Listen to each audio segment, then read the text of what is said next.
Here's the deal. I want to give you maybe the most important thing you'll ever hear about love. Write it down. Love is not an emotion you feel. Love is not an emotion you feel. It is a state you create.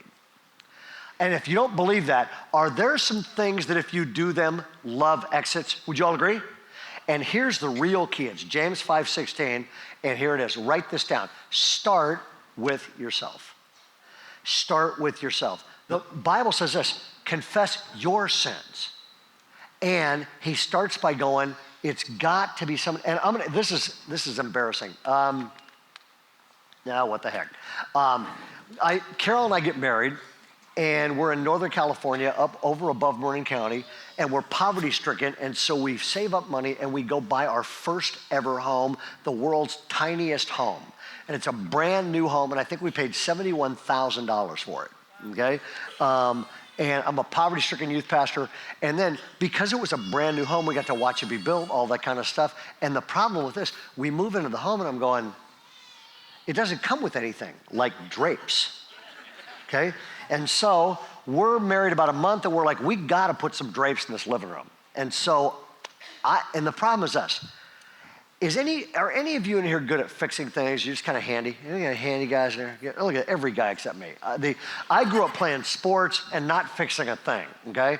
And so pick a sport, I can do okay in that, but like I'm useless when it comes to fixing it. The problem is Carol does not know this, and this is gonna sound stupid, but I kind of want to impress her with this handyman. She's married, okay? So I go to Lowe's and I buy a tool belt. Strap that baby on. You know, I buy all the stuff that's supposed to go. I get a hammer, you know. And the cool thing about a hammer, it's like 100 years ago. You're an old West guy with a gun, man. You take that hammer right here. And so we're like, one night we go, okay, let's go buy some drapes and put them up. So we go to an expensive furniture place, J.C. Penney's, and we buy some drapes.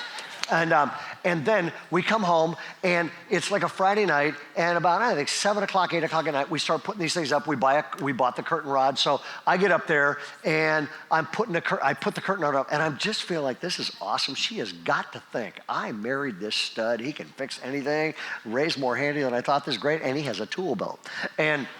And so we get this rod put up, and I'm feeling really proud of myself and like, hey, I've got to be impressing her. And then I get this thing up, and I am feeling like rock star, you know, this is a home improvement guy, and till we hang the drapes. And we hung the drapes, and they're about 6 inches above the carpet because I didn't measure how high this rod should go. And now I'm like, oh, cat's out of the bag. She knows, or at least she's suspecting. And so I take this down, and I start losing my cool. Anybody know what that's like? So I start losing my cool, and then I take the rod back down, and now it's like 9 o'clock at night, and you get a measure rod, I put the rod back up the same height, and I go, great. I put it back up, now it's like 10:30 at night, and we hang it up again. I'm going, good, at least, you know, we got this thing right. And she still kind of thinks that I might be this handy guy until we close the drapes. And we close the drapes, and they're about 1.5 feet apart because I put the rod out too far.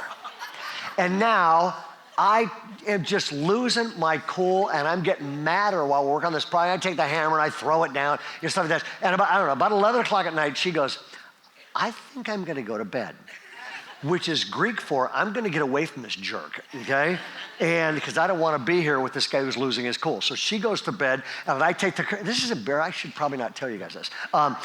So I take the curtain rod down, and then I put it, now I got the right height, I get the right width, I put it back on, it's about midnight, I'm finishing this job, but she's not there for the completion of this job. I stand back, and we got all these holes in our wall, it looks like Swiss cheese, because all the holes above it, but then I go, I'm going to bed. So I'm frustrated. I take the tool belt off. I'm going, well, she now knows and all this kind of stuff. And I acted like a complete jerk.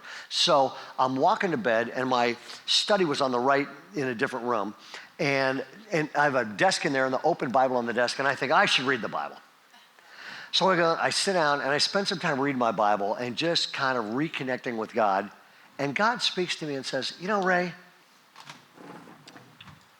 you're in your first house with your first wife and only wife. and God says to me, and you're doing your first ever work project together, just your little honeymooning couple. And this could have been a memory, Well, it actually is. This could have been a good memory. But because you were so uptight, you wrecked it. So what's that about? So I spent a long time praying, and I kind of reconnect with God, and then I go to bed. She's asleep, or pretending to be. And the next morning, we wake up, we're still in bed, and my opening line to her was, hey, Carol, I just want to apologize for last night and ask you forgiveness. And here's what I said. I acted like a child. Will you forgive me? She agreed with me and then did. And I went, we could have let that go on for a long time if I hadn't started by going, I got to own up to something. I'm really sorry. I've been acting like a complete idiot. I've been way too uptight, all that kind of stuff. Does this happen to anybody else here?